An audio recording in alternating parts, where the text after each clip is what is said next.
পাখির বাসা দেখি, পাখির বাসা বসতে গাছ কাটছি তো আমরা। কি আছে দেখো তো ভিতরে, তো দেখি কি বাচ্চা। ওই যে একটা ডিম আর একটা বাচ্চা আছে। আর ডিমটা ফুটে না একটা, ফুটে গাছটা কাটলা না তাইলে? গাছ মরেছে, গাছ ফুটে গেছে।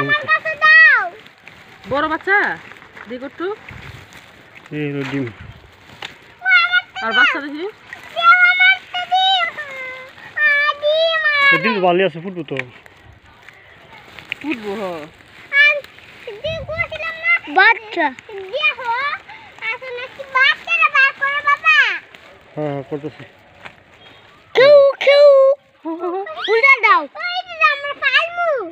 তো ফালতাম কি বাচ্চা এটা? দেখি বাতা শালিক না গুই শালিক? বাতা শালিক গুলো ফাললে লাভ আছে।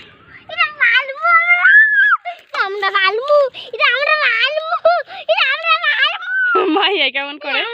আসলে গাছটা আমরা কাটতে চাই নাই, কারণ গাছ মরে গেছে তো আমরা জাংলা দিমু, এই জন্য গাছটা কাটা, বুঝছেন? তো আমরা জানতাম না। এই পড়ে গেছে, আল্লাহ রে আল্লাহ রে।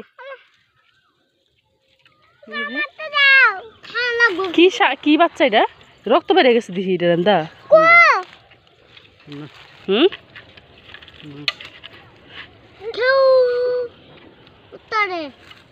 শালিক নাকি বাতা শালিক বুঝাইতেছে নাকি শালিক? না একটু বড় বুঝবে। তাহলে এইটা মনে ফুটতো না, এইটা এত বড় হয়েছে, এটা অন্য ফুটে না নিতে, ঠিক না?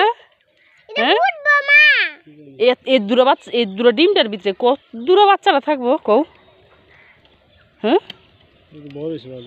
হ্যাঁ, এইটা মানে নষ্ট, ফুটতো না, না কাঞ্জা গেছে। তাহলে এত বড় হয়ে জায়গা একটা আর একটা পরে ফুটে?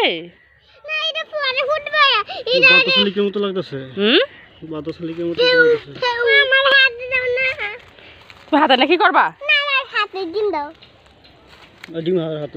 ধরো। আর ও বাই দিলে দেখ কই ঠরিছে, গাছের উপরে ঝুইলা রয়েছে। না না, কি করা যায় বাচ্চারা? আমরা ফালমু কে রে? কি খাওয়ান লাগবে এটা রে? ভাত খাইব? এমনি খুট টুট খাওয়ায়, পানি খাওয়ায় পালন যাব? তাহলে হ্যাঁ, খুদ খাওয়া জম করতে পারবো না। একবার দিলে আমরা এটা লিয়ে বাইর যাই, যাবি? মাহিয়ার যে ব্যাগটা আছে না, অটোর উপরে ঝুলে নেবে, একটা স্যালাইন আছে, আরেকটা স্যালাইন আনবো, তখন না দুইটা গুল্লা তাহলে। আচ্ছা এটা উবায়দুল হাতে দাও, আমার ভয় লাগে। উবায়দুলের হাতে দাও, আমার ভয় লাগে। চল চল, উবায়দুল ভালো করে লো, স্টিপ দিবি না কিন্তু, চল।